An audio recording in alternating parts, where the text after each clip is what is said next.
Holy cow. We are Happy New Year. We are back. Brenda's getting her camera set up. We have it looks like four beautiful people on with us so far today. Um yeah, it's crazy. So I'm gonna go ahead and do what we normally do and start us off, though, with our top sponsors. Soon to be adding to this list. I'm excited about that. FPEA is definitely here, listed among them, and we're super happy about that. Their convention is coming up, largest convention in the state of Florida. Has been for many years. But I know that right now everybody's not really tuning in to see who our top sponsors are, but we love them so much. You guys have questions and comments, and maybe bring your rotten fruit so you can rage and throw it. I know that there's a lot of that about to go around. What we're gonna do next is tell thank you to our all of our other sponsors who are on our recognition wall. If you go to our website at flhef.org and click on the recognition wall, you'll see a lot of our other sponsors, vendor sponsors. So these are people who are either they have businesses for homeschooling or they just love homeschooling and want to support the lobbying and community building efforts that we are doing in order to kind of keep and protect those rights. I seem to have lost visuals on Crystal. Yeah, I Um, don't know. I just got an okay. error on my webcam, so I'm trying to fix it. Word. Word. Okay. I But I'm think we're here. alone now. It's all good. I might have Oh to wait. take. Let me try the other Is it built-in. Google setting or No, it was a USB device failure. Like it rejected my USB. unplug it and plug it back in? I Isn't that tried. isn't that the Let me try. Let universal? me try the All built-in webcam on my computer. Give me a second. right. Fair enough. Brenda is back. Oh yeah, that works. You just Hold need to angle up about a mile. on. Okay. So we are I'll give you guys a little gander. We are still not unpacked. There's the We've just moved. Full view of everything. We've just moved in to Tallahassee. We are here, and I want to give a special thanks to a number of people. I want to start with thanking the Freemans because they showed up um, like angels and helped us with their family move Yeah. and pack So a all little of our context. I was sick like the full week before we moved, so yeah a lot of the packing that needed to happen had not happened, and they showed up and literally stayed overnight at our house, slept there, yeah and helped us pack so that we could pick up the moving truck the next day. yeah. I was staring at all of the things that I'd forgotten that we had and that giant truck and just realized, oh man. But they showed up and it was amazing. And Dina, thank you so much. She showed up with love and food and help, and um, it was it was a challenge. I was thinking let's aim for getting out by 4 o'clock so that we're all packed and out by 8 o'clock, and we actually finished the packing at 3:30 because of everyone. So um, very, very blessed. I did get pulled over by the agricultural police on the way here, which made things exciting driving that 26 footer. But then we arrived, and another beautiful family showed up to help us out. Um, a man named Jay jumped out of his van and just started walking up. Hey, I'm here to help. And then all of his children came out of the van as well, and their ages almost perfectly matched our children's ages, who were kind of crying on the way up here that we don't know if we're going to be able to make friends. How long will it take? Oh no. Like the fear of the unknown had set in, and this beautiful family showed up to take all of that away and make us feel like we're home. So that was really, really nice. And then, of course, with their help unloading, holy cow, we managed to get the truck emptied and turned in by 3 o'clock. We're still unpacking everything. But it has been a what is it? A whirling dervish of problem solving and catastrophes avoided. Brenda had to watch me make a U-turn in the 26-foot truck. That was really Oh, hair raising. yeah, you're telling me. But we are But here we're in here. Tallahassee now. Yeah. We are here. We are here and ready for work. And we are so grateful that you're here. Thank you. Thank you. Well, without further ado, I do think that there's a lot people want to talk about. There's a lot of concerns and questions people have. I'm gonna check comments real quick because I know they're rolling in. Dina says howdy. Deline Howell says congrats on the move to Tallahassee. Thank you for being dedicated advocates. You are welcome. Sabrina Giovanna says congratulations. Thank you. We can tell true friends by those who show up when we move. You are not wrong, because it's a lot of work. And then Barbara Beasley says, "Ooh, something popped up over it." She says audio is in and out. Um, okay. I wonder if it's mine or yours. I don't know. Barbara, if you can tell me whose audio is cutting in and out, I'll try to kind of tweak it as we go. But thank you for that. Thank you for that. All right, cool. There's a lot to talk about. Brenda, where would you like to start? We Well, have let's start with some education okay. on lobbying. Okay, and I know you have to go like dead at once, so we're gonna try to pack Yes, everything. yes, Just because letting I'm everybody getting know. on another Intel call that I need to be on to pick up what's going on behind the scenes. Yes. A lot of lobbying is not out front. Let me just say that up front. And we can't post every contact that we make and every Right. call that we make, because if we do, we lose the ability to work with people behind the scenes, because everything we put online, everything we put in calls becomes public information, and it limits our ability to do the work that needs to be done.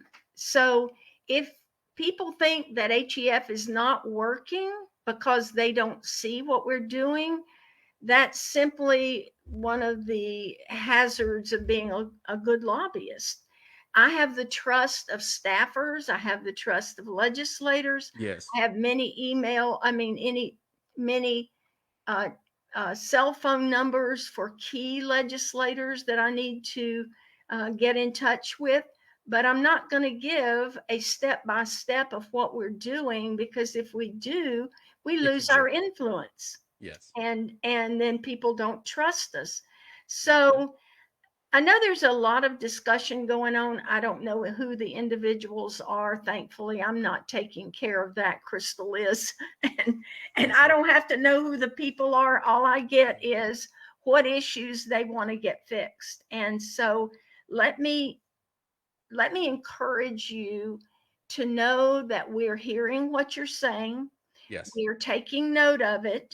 Yes. Before Christmas, I submitted language that uh, Jason and Crystal and I worked on to make sure that the words that we're saying were uh, accurate in what we're trying to convey to legislators. But I was working with staff. Staff's the ones that actually end up writing the legislation. The legislators end up reading the bills that's been created, but most of the time they're not in there wordsmithing their own bills. There's steps that go through they tell the staff the policy they're interested in, staff writes it. If we can help staff get the right wording in there, then we have achieved our goal. So this was before Christmas. I also went to bat with the Department of Education, reached out to the governor's office, but because it was over the holidays, was unable to set up an appointment with him. We're very concerned about the change that Step Up made in the definition of a home education instructional program. There are Right. many, many reasons that that's going to be problematic going forward. We see this creating a great potential for fraud in the program. And we had a good working definition, and we want to leave it that way. Let me address another couple of issues that we've been working on, nothing publicly, but in terms of the purchasing guide, we have been very outspoken with Step Up about the categories and how they're defining the categories. We've been talking to not only the head of the PEP program there, but I've been talking to people that are over him and voicing our great concerns about these issues. I've talked to the Department of Education, and in order to represent somebody, you have to be a registered lobbyist. So I'm registered, I'm re-registered for the 2024 session so that I am legally free to talk to the Department of Education or the governor's agency or any of those people that have influence, not only the legislature, but the executive branch. So individuals can grassroots lobby, they can call their own legislator, they can express their voices, and hopefully if the legislator is on the right committee, they can be influential. But if your legislator's not on an education committee, chances are they're too busy in their other areas to really take up your cause. So, and I talked to a legislative office this morning. They're getting a lot of calls and emails from people in the FESUA that are very concerned about the changes in the purchasing guide. And most of them just delete if you don't have an address that's in their district. This particular legislator's office is saying, well, I just feel so sorry for these parents that I'm taking the time to write them an email and say, you need to contact your own legislator and voice your concerns to him. There's a lot of intricacies that go on that the average person who thinks they can lobby has no idea what goes on behind the scenes. And so I want you to know that HEF has been intimately involved in the concerns of individual parents since 1985. Yep. My husband and I literally put our children's welfare on the line. When we were anonymous, nobody even knew we existed until we started stepping out to try to create a way for parents to teach their children at home. And then we had the Department of Education calling us on our home landline in a book where they could just look up your name and see, oh, they live at this address and here's their phone number. We don't even have phone books anymore. But back in those days we did. And so I've been in a position since 1985 when we were entertaining legislators at our home. We can't do that anymore, but we did back then. We invited them into our home to see what we were doing with our children, to educate them about the benefits of parents controlling and directing the education of their children. Right. As every one of these scholarship programs has come through, beginning with the McKay Scholarship in 1999, I was an intimate part of all of that legislation that came about. And we argued strongly. In fact, one of the private schools that are what we term umbrella schools had done a phenomenal job with these children with disabilities. And the CFO of the state of Florida, who is not this person now, went after them. The Department of Revenue was trying to prosecute them for taking funds that were supposed to go to private schools. Well, according to the state law, the umbrella schools are private schools. And I worked with the Department of Education for one of their attorneys to write a brief explaining what private school law was. I created what the now is used as a checklist for private schools so that the state couldn't go beyond what was in statute and just do what they're doing now Right. through the SFOs, saying that, oh, we have the authority to do that. We're going to just go in and check out private schools. And I said, oh, no, you're not. At that time, I was lobbying for a private school association of private schools. We stopped them, but it was hard lobbying. And we had to make sure we had people who were going to back us up. We had meetings. I didn't put all this out on the internet for people. First of all, it wasn't any internet back then, but but I didn't put it out in newsletters because it's important what the outcome is. And Mm. we can't get every single detail that a family has passed in the legislature. Keep in mind, lobbying is different from passing laws. We don't Mhm. pass laws. All we Right. do is try to influence the people who are in positions to make the laws. And that's what we're doing Mhm. right now. This morning, I was a little late getting on here because I hadn't combed my hair and gotten presentable because I started off right off trying to reach out and set up appointments to meet with legislators to discuss the issues that are important to you, those of the people that are listening that you've brought to us. We will work hard on your behalf. Believe me, I dripped on Andy Gardner for at least 8 years before we had the FESUA, before we actually had the pilot program in 2014 that became the Gardner Scholarship, because he headed up a task force when he was in the House on autism. And my heart literally broke for those parents that were there testifying, like what it was like to have a child with autism and not have any help for those children. And Mhm. so it was a process. It was 7 years, maybe longer. My father died in 2005, my mom in 2007. I wasn't there. I was lobbying. And I was Mhm. lobbying on behalf of parents. And I Brilliant. I can't tell you how I feel about the FESUA. I was brokenhearted that they put it in to the section that they did. I lobbied hard for them not to do that. But on the other hand, it was a benefit because even though parents lost $2,000 that came in after that first year, it was a guaranteed fund, a guaranteed stream of revenue going forward, so that it couldn't be a line item in the budget that was stricken out when one legislator or a different party took power.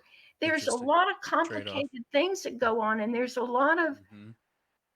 negotiation and compromise that needs to take place to get a good outcome. And we don't get everything we want in one year. Now, this Right. year, Yeah. we're going to be lobbying for some positive changes. And what we have Yep. asked for, we, Jason, Crystal, and I, in the language that we've written out, is that the SFOs cannot make the rules on what gets spent by parents. Mhm. My position on this, and our position, we've agreed, is that if they're going to just hand out money to private schools on behalf of a parent, the Mhm. private school makes the decision as to whether they provide art lessons, music lessons, Mhm. orchestra, PE. Core Nobody, subjects and electives. right? Nobody micromanages them. It's Right. the same should be for parents with children of disabilities, especially those families, Correct. because each child is so different So different. that the point of the Gardner slash FESUA was to allow parents to Yes. customize the education for their child. And we Yes. have been lobbying very hard on those people's behalf since, honestly, before there was a Gardner program. Mhm. But we're going to continue to do that. And even though there's not an organization for PEP parents with their own lobbyist, because those families came out of the home education community, the majority of Mhm. them, we, the HEF, is still going to represent those parents who Correct. come to us. It may not be the formal organization, there may be no formal education, but because parents come to us asking for help, we're going to be lobbying for those. And right Sure. now, it's very critical that we get the language in the PEP Hmm. program right. And So so can that's, I kind of clarify that the yeah, give me points a of chance to drink my coffee. yeah, yeah, the um focal points for our lobbying efforts, priorities for them are um, definitions related in a lot of ways in this upcoming session. Because, like you said, Step Up for Students or the SFOs in general, whether there's more that come, I know that there are others actually now that have applications in, that they shouldn't have the power to wield to decide what the parents do and don't spend. It should come from the parents and legislation, and we want the legislation to be as broad as possible so that it's not narrowly restricting um, all of the needs that parents have in customizing their education paths for their children, and that is for UA as well as PEP on those two focuses because they're both served by the scholarship funding organizations. Does that bring a linear, like direct statement, a focus to that? Yeah, I mean, Okay. I think I think what we need to get across to people is the Home Education Foundation represents the interest of parents who direct the education of their children, regardless of what the program is. And we're there on the scene all the time. We're recognized by legislators as being the voice for parents. It's very hard for individual parents or a group of people who don't have a consistent lobbyist in the Capitol to have any real great influence. Now, it happens, Can I? somebody may be a cousin of a legislator or, Right. best friends with the legislator, and they do have influence. Mm-hmm. But as a whole, um, it's hard for parents who show up once at the Capitol to have any real great influence over time. And that's what we are. We've been there over time as an organization since 1991. And we are recognized as the voice. And so, you know, I have I've fought many, many battles that um, have benefited parents in the long run that has never come to light. And, I've told several stories during these lives that because I was on the scene at the right place at the right time, we were able to get some things accomplished that it would have been impossible to do had it not been at the right time in the right place. And Mm-hmm. so, I can't, I just can't emphasize because I'm trying to phase myself out. And Crystal Yeah. and Jason are Phasing it. amazing, amazing replacements. I am just thrilled to death. Thank you. But we've got to have a consistent voice. We've got to have people that understand the intricacies of the law Yeah. and be able to be there as a face of parents in the Capitol. Can And I ask you a question real quick? Because I was, as I'm listening to you, I don't think I heard this, but a comment came in. I want to read it to you and find uh, maybe you did accidentally say it or something. I don't know. But Barbara Beasley says parents will continue to reach out to legislators who crafted the mess that we're living with until Step Up for Students starts performing at the level they claim to be able to. They have manual abilities to fix errors that they make, but they only engage those manual processes when a legislator calls on behalf of a constituent. Parents and providers cannot wait 50% of the school year for funding, reimbursements, etc. To suggest that we shouldn't engage our legislators is very problematic. Parents and providers are the actual stakeholders, and we deserve a seat at the table. Did you suggest that we shouldn't engage our legislators? or that parents No, shouldn't? absolutely not. No, I think you should. All I'm Absolutely. trying to say Agreed. is there's a difference There is. between grassroots lobbying, which is what your parents are doing. I can't see what it is that y'all are facing because I deal Right. with the law and the changes in the law. Had it not been that Crystal and Jason got the PEP, I would never even be able to understand what parents are facing. Right. So, because they can dig deep into it, they get the emails, they understand it.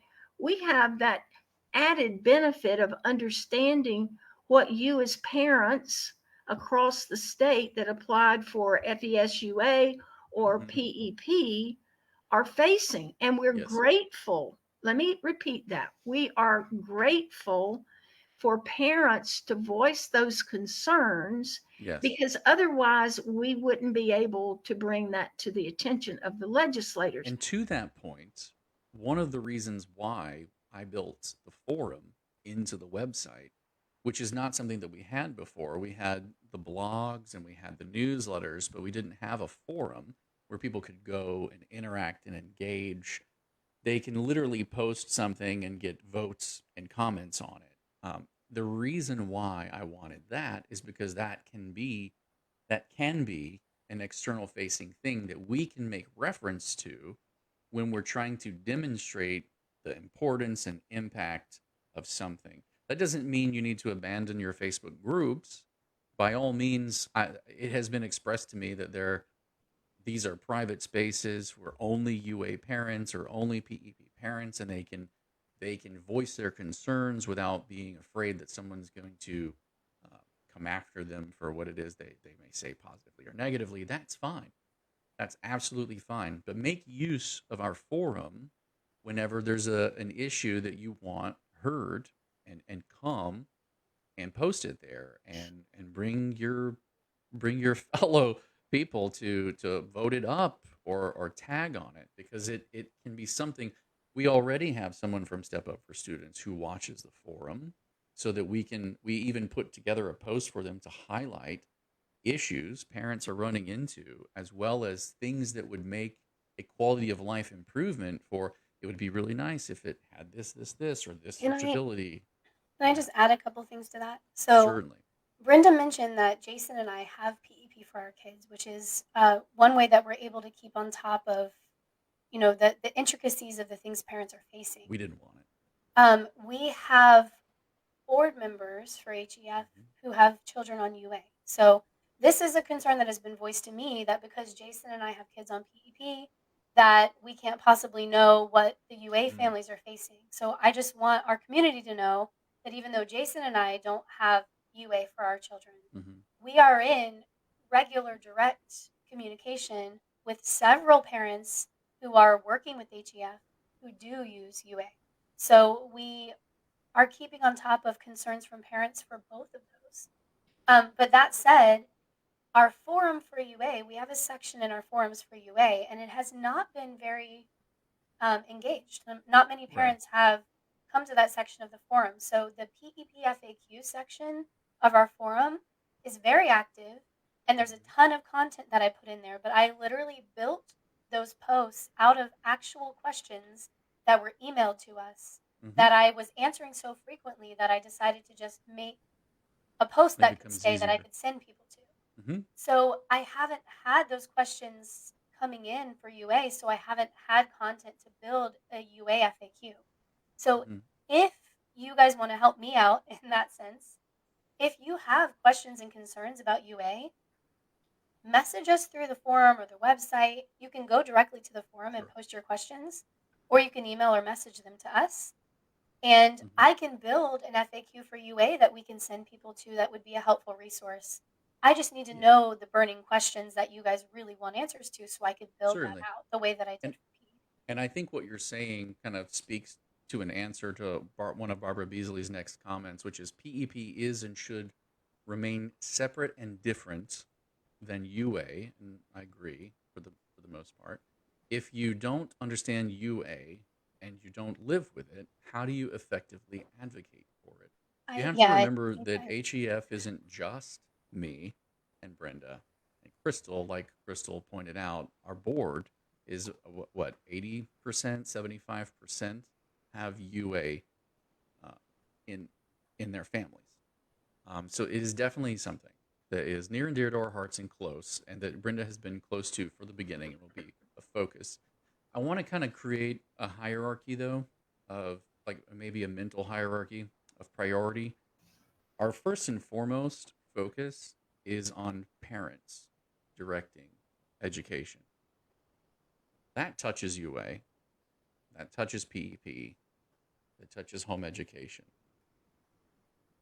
It That's touches first and umbrella foremost. schools and It It things touches like touches umbrella umbrella that. schools. private schools. Yes. It touches many, many things, but our focal point is parent directed education.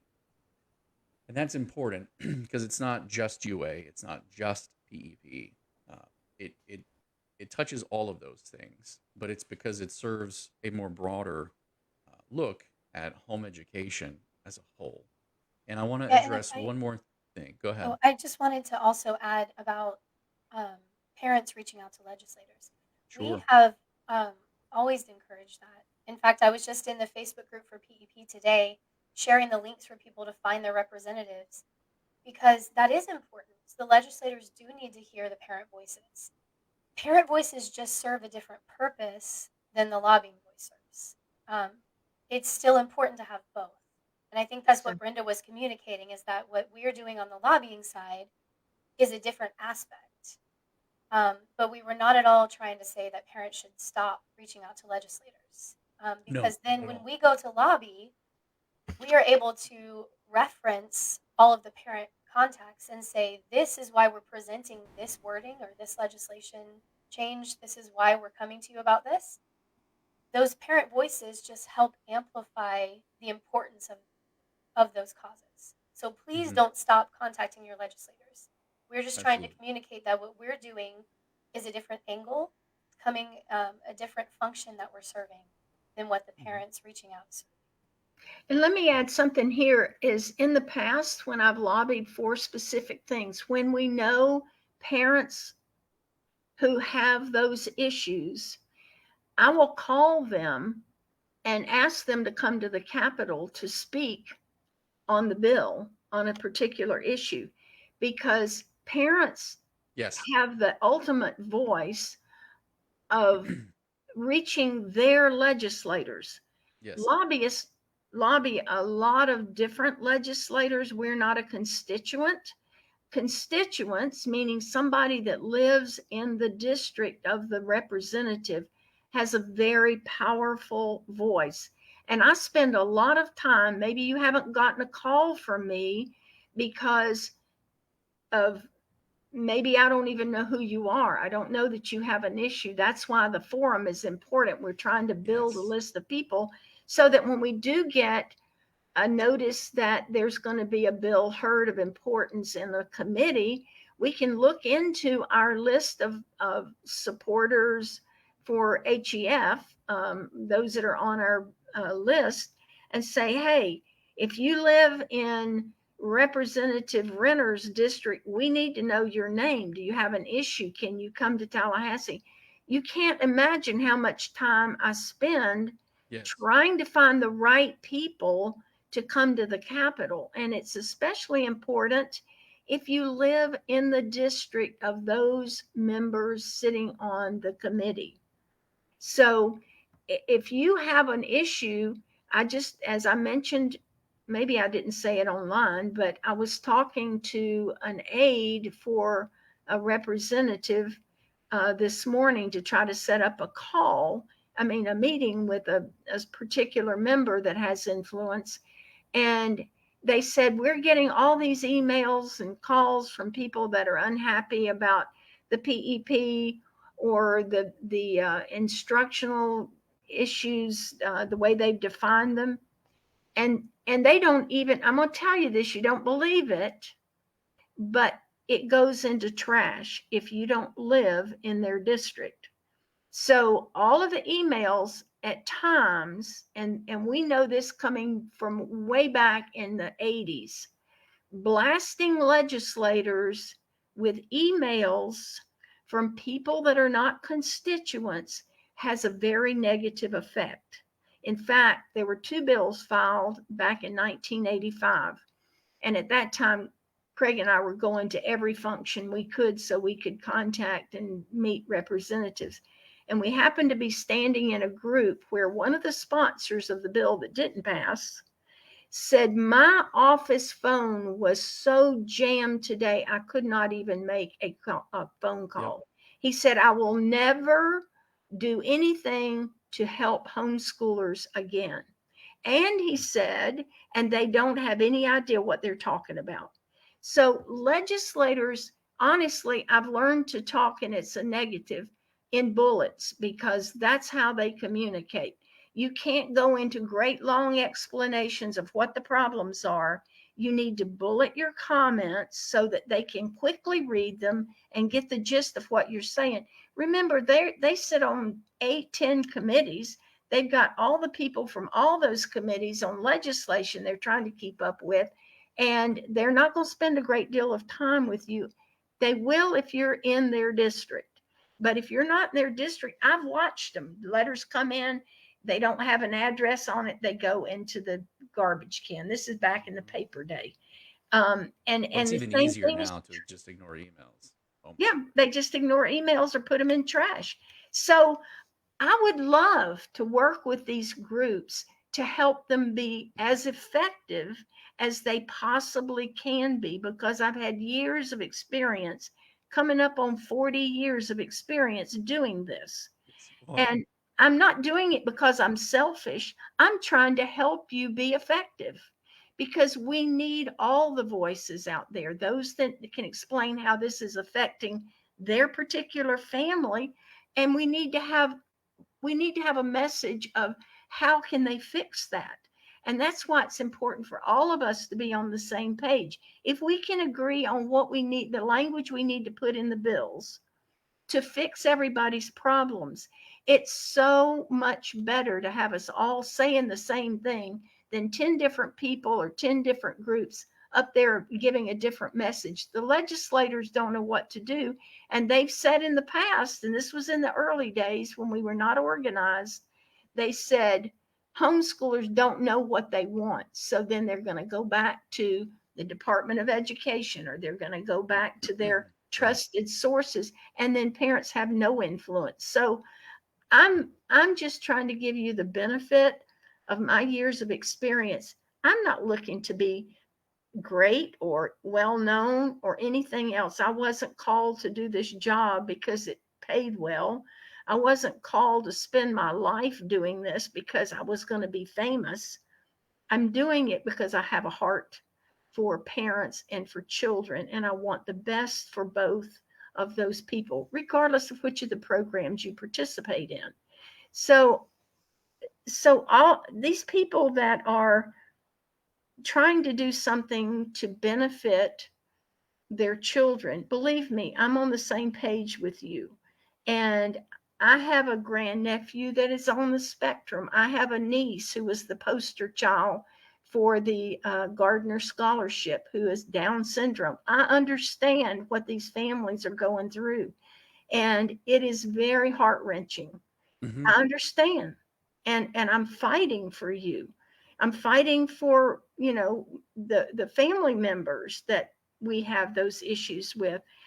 So just know that our hearts are with you. We Mm-hmm. just want to work with you to try to come out with the best Yes. outcome we can. We're not in competition with you in any Oh, way. absolutely not. No, not in any way. I watched my aunt raise my cousin who had cerebral palsy, and we didn't start home educating until I was in 8th grade when I begged my mom. But long story. But it just it's heart wrenching to watch, and uh, I'm very empathetic to the needs uh, of our UA families. So And we do I have a just couple want of to, questions. Go ahead. before we hop to comments, I just want to add Mm-hmm. one thing. Um, I've seen some parents suggesting that some of these scholarship programs are somehow in competition with each other. Like, we can't support one if we support the other because it's a conflict of interest. And what I've been trying to communicate to parents is we are supporting parents. That is our whole. We're trying to support the freedom that parents have to direct their children's education. We are not pro any particular scholarship program. We're not Yeah, pro yeah, any particular educational path. We absolutely. are pro freedom for parents to direct their Right, child's education the way that right. they see fit. And That the is devil what we're for.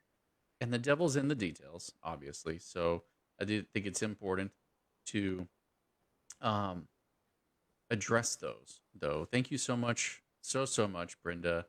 Thanks to Brenda, my son is getting speech therapy that we couldn't afford before. Thank you. Yeah, that's awesome. I saw some other comments. I know that somebody said one, Katie. I think it was Katie Lane. She's not here because she had to go, but she'll be back. She said, "Thank you, Brenda, for all your work over the decades, and thank you for Crystal and Jason." That's not the one. Oh no, it was Sabrina Giovanna. She said, "I don't think I can possibly thank Brenda enough for what she has done and what she's currently doing. I hope she knows that the majority feels this way. I know I feel that way, and I don't think I could thank her enough, which is why I've kind of come along behind her to dedicate my life to continuing what she's doing.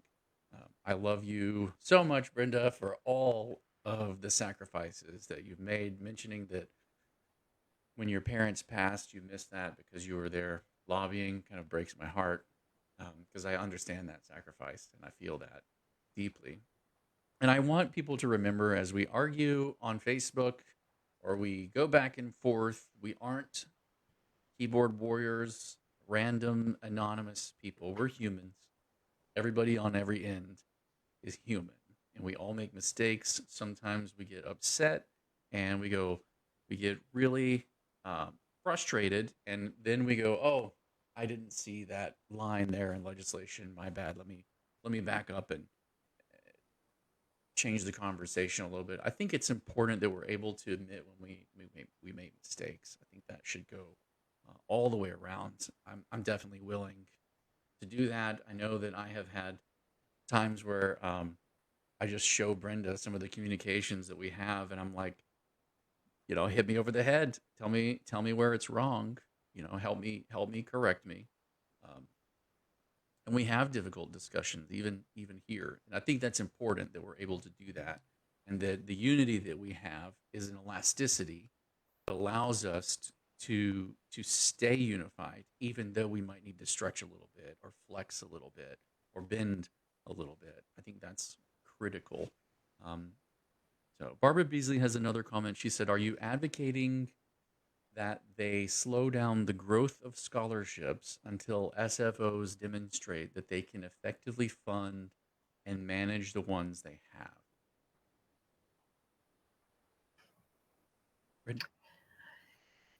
You know, I want to there is say something, but I want to wait and hear what you have to say first. sometimes there are issues and influences that are bigger than what I can control.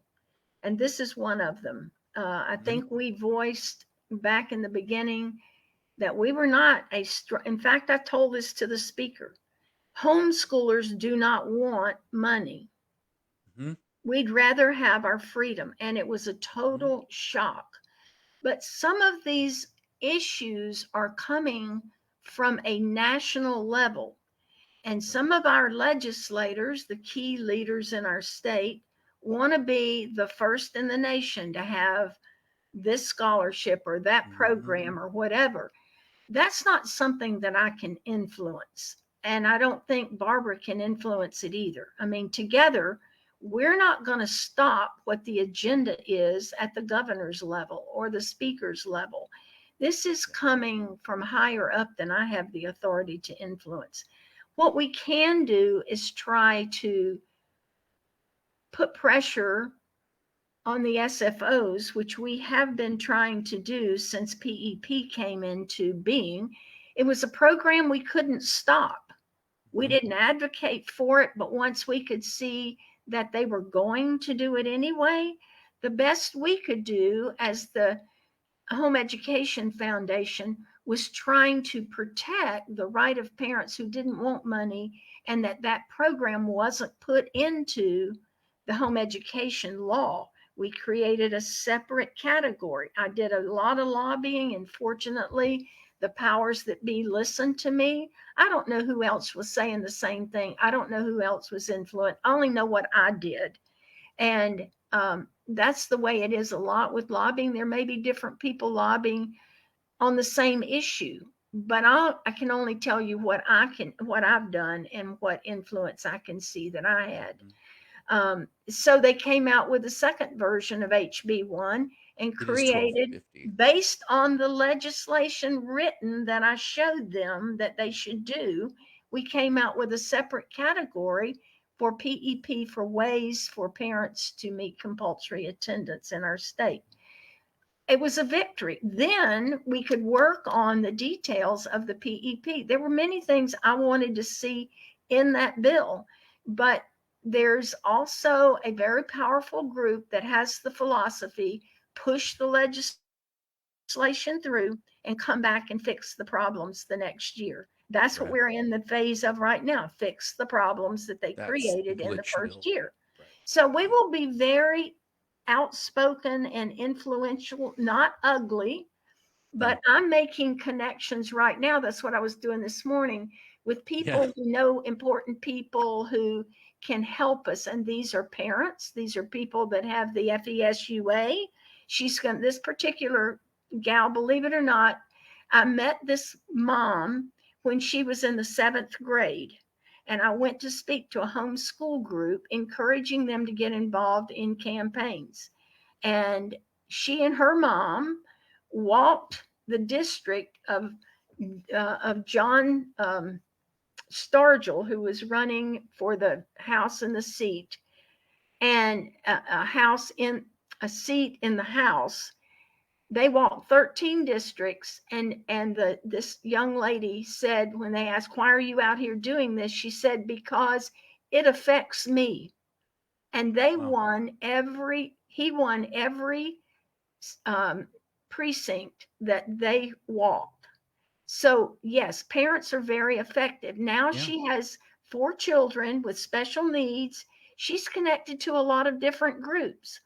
I'm trying to make that connection because I can use their influence to affect legislators that I could never have that same influence with. So, Right. yes, I use parents a lot. It just may not be you because I don't know you.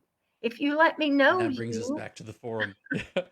Yes. I will be happy to include you For and sure. utilize those connections, those um, districts that you live in, because that makes a broader voice than just mine.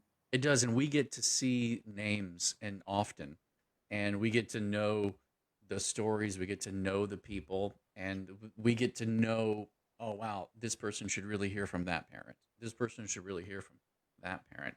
And we get to, like a sniper, instead of going at it with a shotgun or an Uzi, like a sniper, we get to make a targeted approach with high Absolutely. impact. We are running short in time, so I want to be mindful of that. I do want to get to a couple of more comments. Kristen, who I know runs one of the UA groups as well, she said, "Did you say that Step Up for Students has access to your forum and regularly checks it for issues?"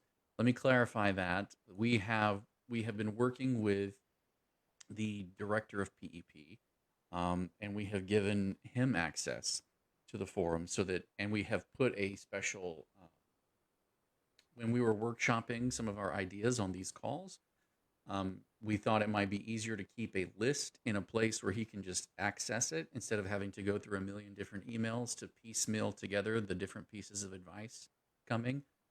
So we put together a posted place in the forum for him to kind of keep eyes on and see some of those issues. I do think that answers your next question, which was, can you tell us which employee with Step Up for Students checks the forum? Um, that is a very targeted approach. He has that access. Obviously, he can tell others to put eyes on it if he wants to. But what all they have to do is create an account in order to access the forum. So it is something that we do get to see and monitor um, as well. I hope that answers your question.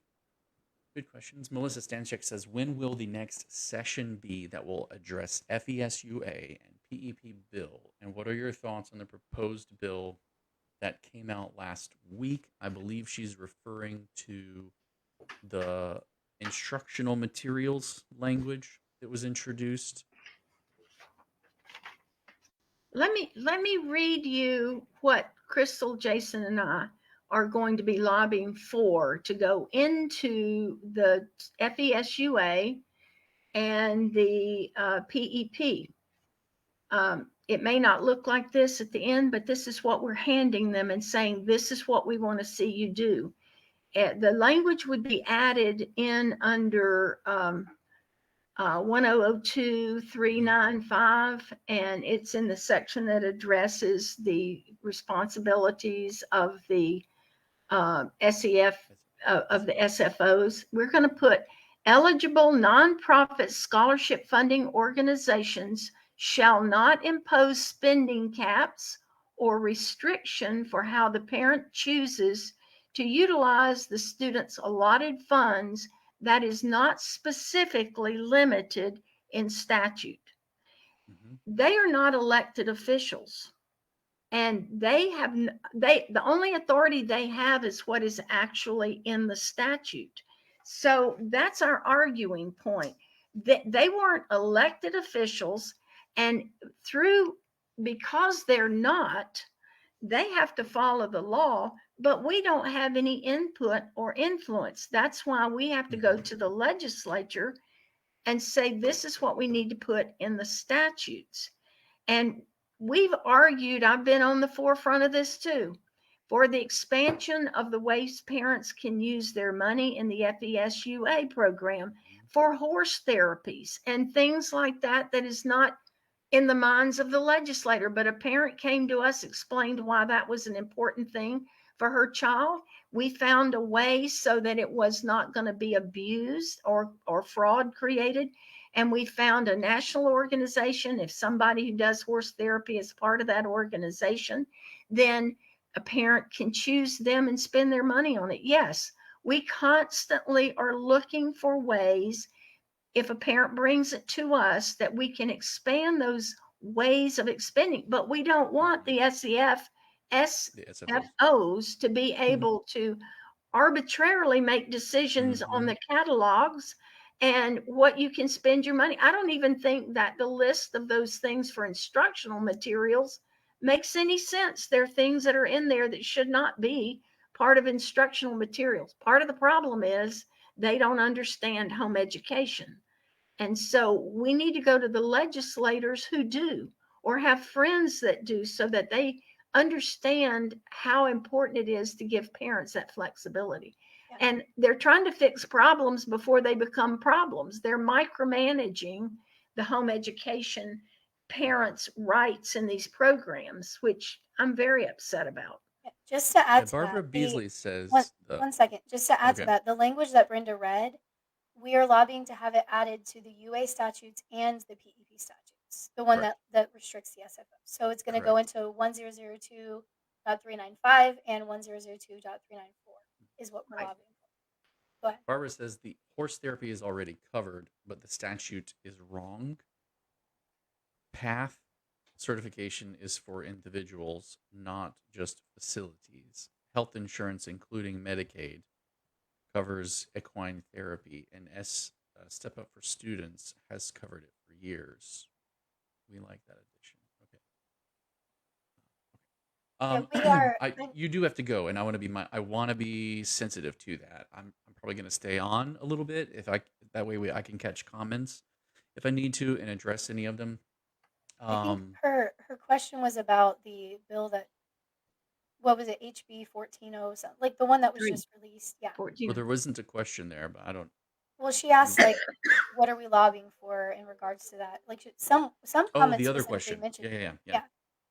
We're aware of the draft. We've looked at the draft. It is just a draft. That's an important thing to point out. Yes. And we are on top of communicating with all of our contacts. Again, our goal is to ensure parent freedom for how you direct your children's education. So. Correct. And I want to be clear that we do not like that wording. We do not. Jason and I do not do not like the We wording do that not was like it. added. It's far too limiting, um, the way that it's It, defined. So it I'm with has you. like four, at least four committee stops plus the floor where they can be amended. Yep. And this is just the starting point. I Right. think originally the staff was thinking that there was going to be a committee bill. And then I don't know what happened, but they're going to allow Representative Tomko to take the lead on this. Representative Kaylee Tuck was the lead on the PEP FESUA last year. So we will be trying to reach out to Representative Tomko. We will Mhm. bring your suggestions to her. And hopefully, by the time this bill gets to committee, there will be a strike all with additional information put in it. One of the things that we're very against is the fact that Step Up for Students has changed the definition of the home education instructional programs, Yes. which we believe is going to create a lot of fraud in the home education community and overall affect both FESUA and PEP because of the way that they have changed the definition. Unfortunately, the definition was not put in statute. That's something else we're pushing for because we have a very good definition. And if somebody has a child in the home of a pedophile under a micro school, which now Step Up for Students is allowing to participate under the home education instructional programs with no background checks. There's no limit on There's a how lot of many issues. kids they can have. It's a disaster. And we will be harping on that a lot. This will affect FESUA programs as well.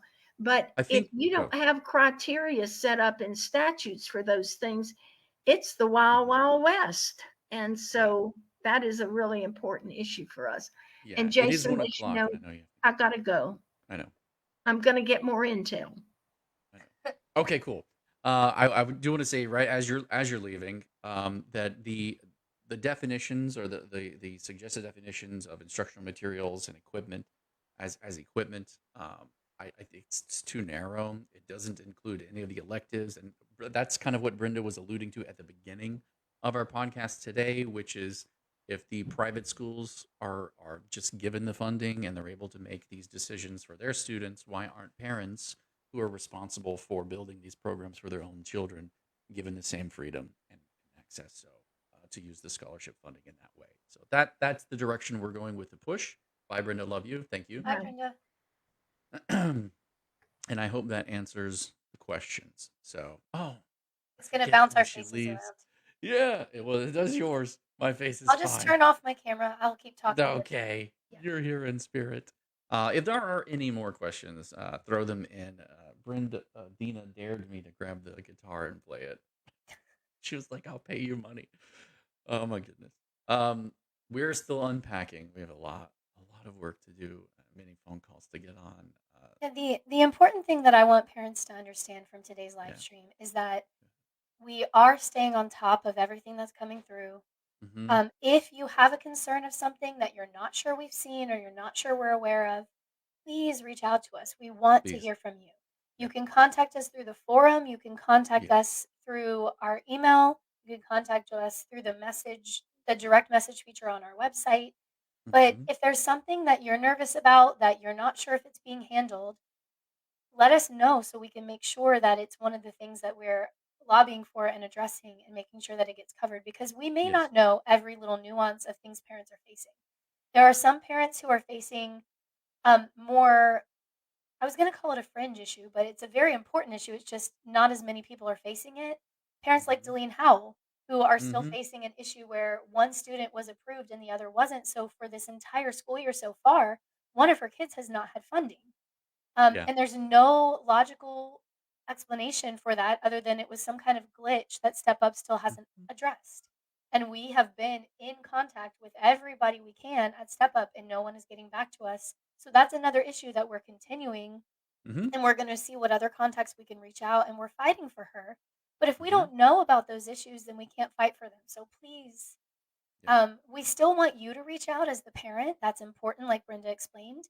But we can come from another angle and try to support that and try to reach out to our contacts if we know, but we have to Yeah. know. So Absolutely. please, come message us and let us know if there's something that you need addressed. And I wanna end with our stream today with a call for unity. Oh, Dina says, "Thank you, Jason and Crystal, for taking this giant leap, moving your family to Tallahassee so that you can work on our behalf. This is true service. Thank you, Dina. We love you for all the support, all of your support along the way." Um, it's very important that the home education community as a whole be a whole, uh, WHOLE, a unified whole.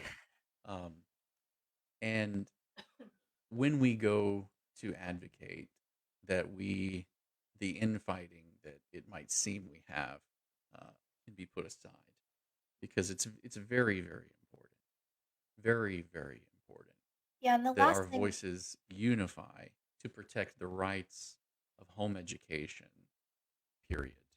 Yeah, the last The thing we free want is what Brenda was describing, where they're getting so many fractured messages that they just think, oh, they don't know what they want and they dismiss us. Correct, That's the last thing that we want. correct. So we're here. We're here. We've put tools together. I've been working endlessly this year to put tools together and make more assets. More, it's easier to do this or to do that. I do come with a unique skill set in technology that Brenda does not have, and so I have been trying to leverage that endlessly to build the community and grow. Melissa says there has been an issue in transitioning from PEP to UA, where parents are declining PEP to go to UA and they are not being funded UA because Step Up for Students is not processing the fact that they are declining PEP. So Melissa, there's actually more than that to that problem. Um, there's so much going on. In the subcommittee meeting that happened in December. Listening to, what was his name? I just had a blank. Listening to him speak about the issues, and having a background in technology and development of things like websites and systems, the mountain of issues they're having with keeping legacy people on UA separate from the new system EMA, and then some people moving over to that, or going all PEP was on EMA, and then trying to go from EMA to UA, which the new UA is now an EMA. There's a cacophony of technical glitches and issues that they are undoubtedly swimming And if I can just add to that, it's not even all tech issues because in. every time that a student is funded, it has to kind of ping back and forth between the Hmm. DOE, the CFO of the state, and the SFOs. And Hmm. so when you're switching from one program to another, especially from PEP to UA or the reverse from UA to PEP or whatever, those Hmm. are funded from two different pools of money. So it Yeah, has to actually go back, also correct. get kicked back through the process of going from the SFO to the DOE to the CFO, back to the DOE to verify and cross check the enrollment status, back to the SFOs. So there's a process in And then place. all being filtered through a third party customer service that's also new Yeah, and because they also were hired there on. are like third party checks for the SFOs, and so Yeah, there's a lot and that's it's happening. it's So the I don't same know. Here's what customer I want to. service that does Here's Amazon. So Yeah. Here's what I want to say about that is we learned when we were learning from the subcommittee meeting. We learned that that process can take several weeks. mhm, But if it's been several weeks and you still haven't seen the adjustment, because what they should do is eventually, once the funding is all processed, they then go back and individually correct that account to make sure that the right funding amounts are put in and all of that. If that doesn't happen, then yes, we might need to reach out to somebody to advocate on your behalf. mhm, But I just want you guys to know that there is like a process, and it's not even mhm, entirely the SFOs that are holding up the process. It's all mhm. these different departments. Brenda likes to say that the wheels of government are oiled with epoxy. That's her saying. But it Yeah, has to yeah. go through like multiple departments just to Mhm. get somebody funded. And then it has to do that again if you're switching If you're switching from back one. and Yeah. forth, So yeah. that could be part of the problem, but if it is in fact that you've fallen through the cracks somehow, Hmm. um, then let us And know. PEP was slow on the uptake by a lot of home education families. So the UA cap, the UA, um, what do you call it, waiting list appeared before PEP ended up filling up. So then people are like, some money's better than no money. Let's go PEP. And then they go, oh, let's open up the waiting list. And the people are like, oh, well, I want off PEP into UA. While they're still getting all of this stuff set up, now people are switching back and then switching back again. And it has, I'm not making excuses for them. They do need to deliver on promises made.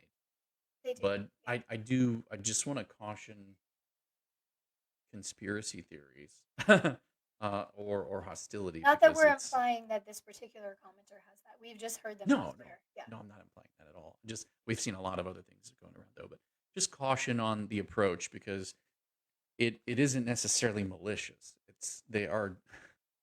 They're struggling. They're struggling. And they Yeah. handle every single scholarship, not just home education. Every single scholarship But to this across the state. particular commenter, Yes, if Melissa. you think, yeah, Melissa, if you think that yours is more, like if it's been a while already and you think that yours might be more Hmm. than just the delay in the process, shoot us an email with your information, your kid's name, and all the information that Hmm. we need, and we can try to follow up on that for you. But we just wanted to kind of explain the process because it is very complicated. Government likes to do things in a super complicated way. And so there's a lot of different organizations involved, not just the SFOs, which makes it even more complicated. Yeah. All right. I think I haven't seen any other comments come in as of late, and our viewership is dwindling. I don't think we don't have the luster of We're bringing not as the interesting as before. yeah. So I think it's dwindled a little bit. The I do want to plug one time before we go because the people who are here are dedicated, no doubt. This is our flhef.org/support. Please help us spread the word to your communities. We sat with a brand new home education like several families in home education who were like, wait, you do a live stream when and where is that at? How can we get on? And like, I didn't even know we could help support. And so help us spread the word. Even as little as $5 a month goes a long way to adding up. We are not where we need to be in funding yet. So we do still have a ways to go to hit our goals, um, to do what we're doing and do it well. So if you could make sure to spread the word, share it out, um, and get it. I've tried to make it as easy as possible for people to support when they want to. They can set up a subscription and set it and forget it. It'll even alert them, I believe, whenever their card on file is needing to be updated. So tried to make it as easy as possible. But anywho, without further ado, um, thank you all for watching today and being here and the great questions. I love the good questions, especially the tough ones. It's important to talk about the issues that are difficult and handle them together. Um, and I appreciate all of you for being here, Dina, Kim, Melissa, Barbara. I I don't know if it's Christine or Kristen. I don't want to say it wrong, so maybe you can like shoot me the correct pronunciation. Um, but thank you, Kristen, for being here, and Michelle and Katie. I feel like I've missed Lupita. Appreciate you as well, and Sabrina. Um, who am I missing? Anybody I'm missing? You guys are all wonderful, and we look forward to seeing you guys regularly and working with you as we move forward. If there's nothing else, and I don't think that there is, we're gonna get on with unpacking and call things to a close one more time before we get out of here. We're gonna say thank you to our top sponsors, FPEA, especially among them, and we look forward to adding the rest of them soon. You guys have a beautiful, beautiful Monday. Thank you, everyone.